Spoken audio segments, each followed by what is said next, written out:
Trump's RNC speech was riddled with lies. We all knew that that would happen. But the most frustrating thing about Trump's lies is rarely, very rarely, or if ever at all, the mainstream media refers to him as what he is, a liar. But that wasn't the case last night. Daniel Dale on CNN flat out called Trump a liar following his RNC speech. And then he went on a 3-minute tear fact checking him. And it was a sight to see, so let's watch.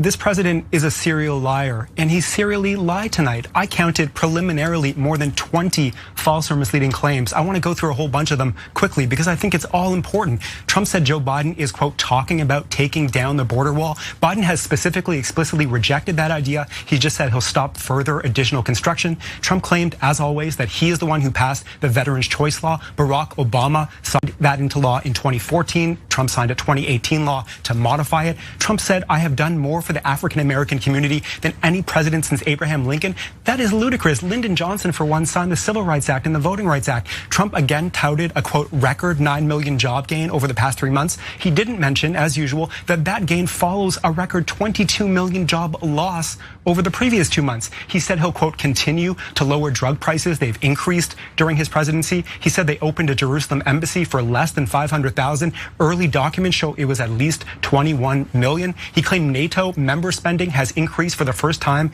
in about 20 years. Spending, in fact, rose in 2015 and in 2016 before he took office. He said he will always, and Republicans will always, strongly protect people with pre-existing conditions. That pledge has already been broken. He and they have repeatedly tried to weaken those protections in Obamacare. He claimed again that he banned travel from China and Europe. No, he imposed partial restrictions with many exemptions. Tens of thousands of people continue traveling over. He boasted about the COVID testing system and about his general response. Look, experts near universally say the US was fatally slow in its response, especially slow in setting up adequate testing. He said that he ended what he called a NAFTA nightmare, and he signed a brand new US-Mexico-Canada agreement, the USMCA. That agreement preserves, maintains most of NAFTA. He boasted about building about 300 miles of border wall. What he didn't say is that most of that is a replacement barrier. As of August 7th, according to official data, just 5 miles had been built where none existed before. He suggested that Joe Biden would confiscate guns. That's baseless. Biden is running on a non-mandatory buyback of so-called assault weapons. He said Democrats want to defund the police. Biden, again, doesn't, has rejected that. He said he has, quote, very good information that China wants Biden to win because Biden is soft on China or cheerleads for China. The US intelligence community says China wants Biden to win because it sees Trump as unpredictable. He said Biden vowed to close down charter schools. Biden's plan is skeptical on charters, but would not abolish them entirely. He denounced Biden for voting for the Iraq war. Biden did indeed vote for the Iraq war, but what Trump doesn't mention is that he also supported that invasion. He said Democrats twice removed the word God from the Pledge of Allegiance at their convention. 2 individual caucus meetings outside the main primetime programming did leave it out, but it was uttered in every primetime event. Trump denounced so-called cancel culture as like an insidious left-wing thing. He, Donald J. Trump, has tried to get dozens of people and entities canceled, fired, boycotted, including literally last week, Goodyear. He said he imposed an order to give 10 years in prison to rioters. That's a maximum discretionary sentence up to judges in existing laws. His order just asked the government to fully enforce. And he said that Biden's plan would eliminate America's borders. No, just no, it's wrong. There's kidding. More. Yeah, I mean, wow. How much time do you got, Anderson? There is something incredible about hearing a man who has the perfect voice for a guided meditation app murdering someone's speech and fact checking the hell out of it. That was awesome, awesome. Look, I'm not one of these people who's like constantly looking to trash corporate media. I criticize it when it deserves to be criticized, but that right there was excellent. And Daniel Dale, he deserves all the credit in the world, not just for that incredible 3-minute rant where he's fact checking. By the way, it seems like he's doing that off the cuff without a prompter, without notes in front of him. But I also want to give him credit for saying the word because I think it's important. Donald Trump is a liar. No more. Oh, there were some misleading statements. No, he's a liar. It's intentional. We know that. So thank you for saying it. Yeah, you don't misspeak for that long, for 70 straight minutes.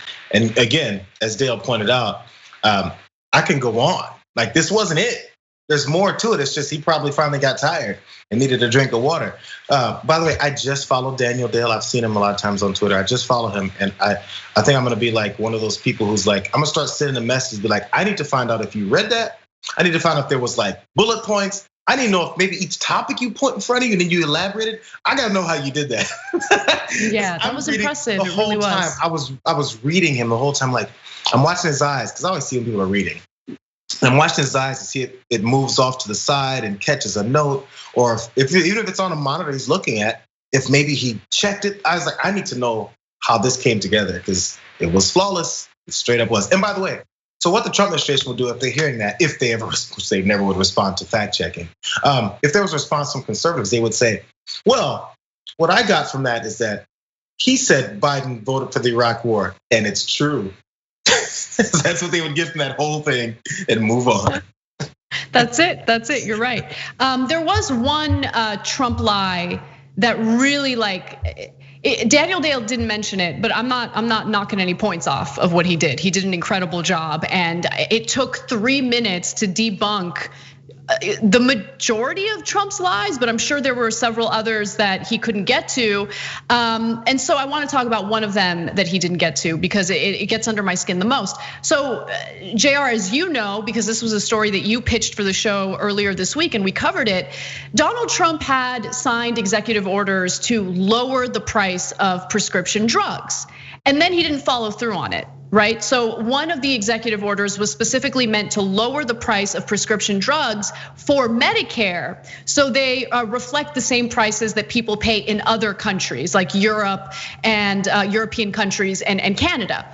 And he didn't follow through on it. The pharmaceutical companies didn't follow through on it. There's been no enforcement of that executive order, but that didn't stop Donald Trump from bragging about the executive order last night. Last month, I took on Big Pharma. You think that's easy? It's not.